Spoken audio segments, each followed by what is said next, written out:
South Africa have some amazing sparkling wine producers, including this one from Graham Beck, and today we're pairing it with a lemon meringue pie.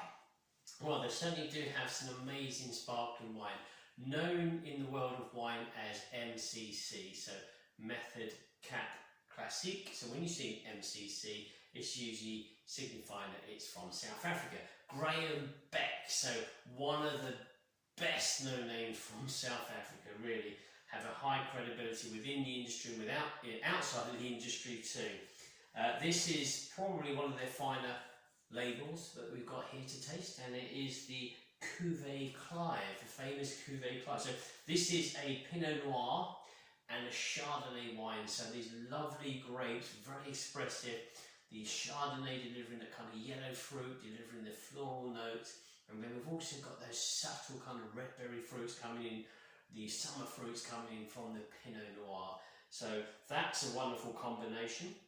And you've got a full glass, well, not a full glass, but you've got a glass. I haven't got anything in mine, and I really need to. I can see you poured yours a few minutes ago. Yes, I'd like a little bit more to get the bubbles back. Yeah, you want a little bit more, but what I noticed, the aroma is wonderful. I gave it a quick smell, and the bubbles, there's beautiful little streams of bubbles here and there coming up, very tiny. Once again, that could be that it's a very good wine. Cuvée Clive, I think it's going to be. What I also liked about the wine, is the inside of the kind of wrapper, and they've got some nice words in there. And for those that can't read that, that says "Celebrate what matters." So a glass of bubbly to celebrate. And as you said, we've got the wine, but we've also got lemon meringue pie. Do you want to tell me a bit more about, not so much this one, but what is the meringue pie?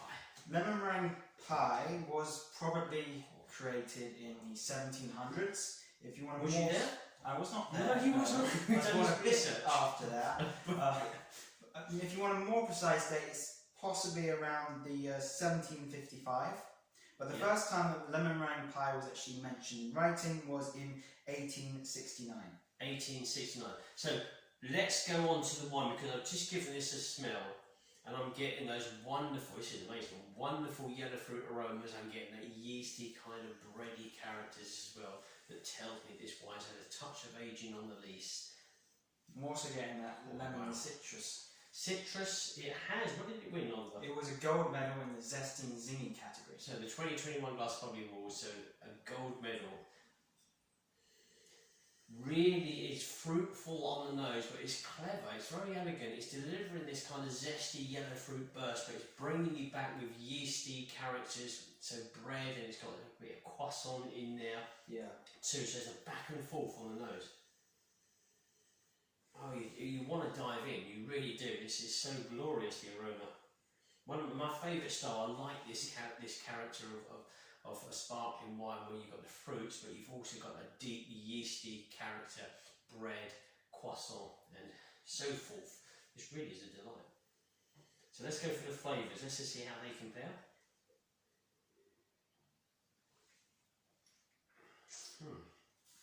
Just as good as the aroma.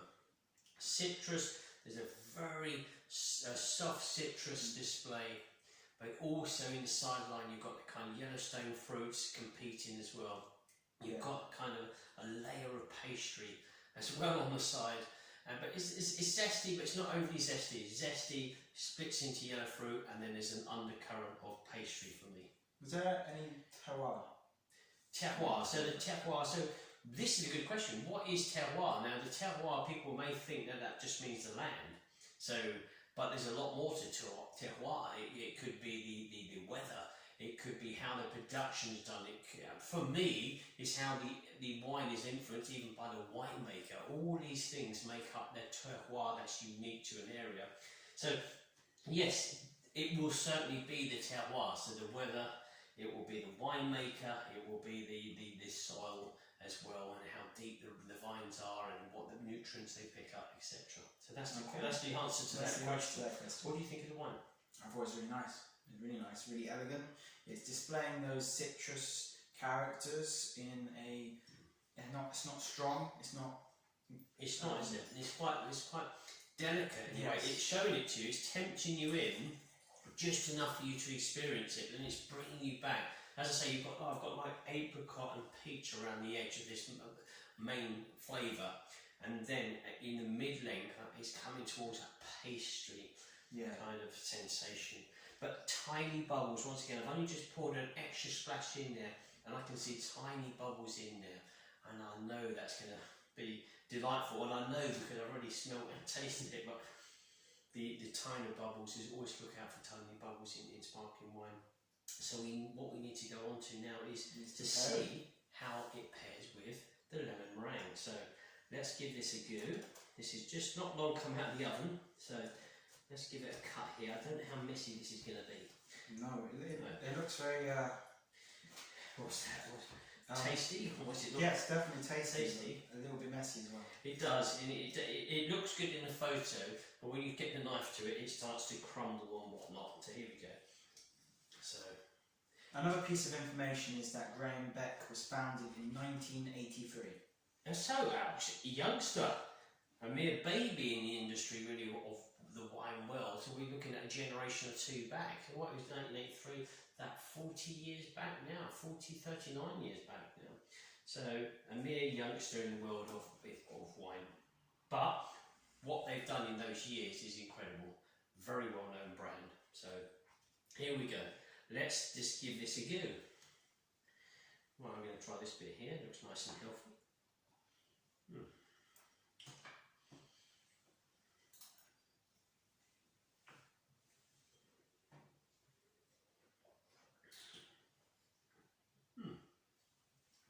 Very good. For me, there you've got the citrus, but you've got the sweet and pastry with the dish. Citrus burst dies down, and it's kind of there is a pastry kind of creamy texture. When you add the wine to it, you've got an extra burst of citrus. Very palate cleansing, very palate cleansing. And then you go back in the length. You go back to the pastry flavours from the dish more than the pastry what I got from the wine, I think. So the wine gives it that citrus burst, very palate cleansing, really, really good. Then it's back to the dish. Yeah, it's pretty much the same for me. It Yeah. gives that citrus burst, including a little bit of some Yellowstone fruits, and then just goes straight back into the lemon meringue pie. It works very, very well. I mean, it's a fantastic wine. You could drink this on its own and have a glass of this to yourself, and you can just have a wonderful taste and aroma sensation. To pair it with foods, this is not too bad neither. So the combination works quite well. It's very refreshing. You don't get all of the values of the wine that you like. Maybe the meringue is a touch stronger than a wine, but nonetheless it does its job. It palate cleanses. Gives you a citrus burst, which is what the gold medal was given to it for, the zesty and zingy. Gives it the citrus burst, and what's the word? It makes the dessert better. Yes, it increases the sparkling experience. wine does more for the dessert than Yeah. the dessert does for the sparkling wine. That's what I needed to hear.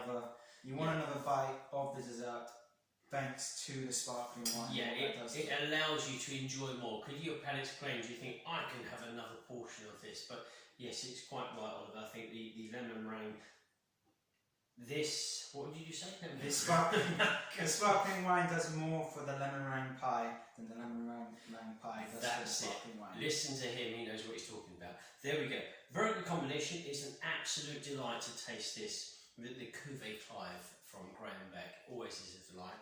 So thank you very much for watching, and until next time, enjoy the fizz.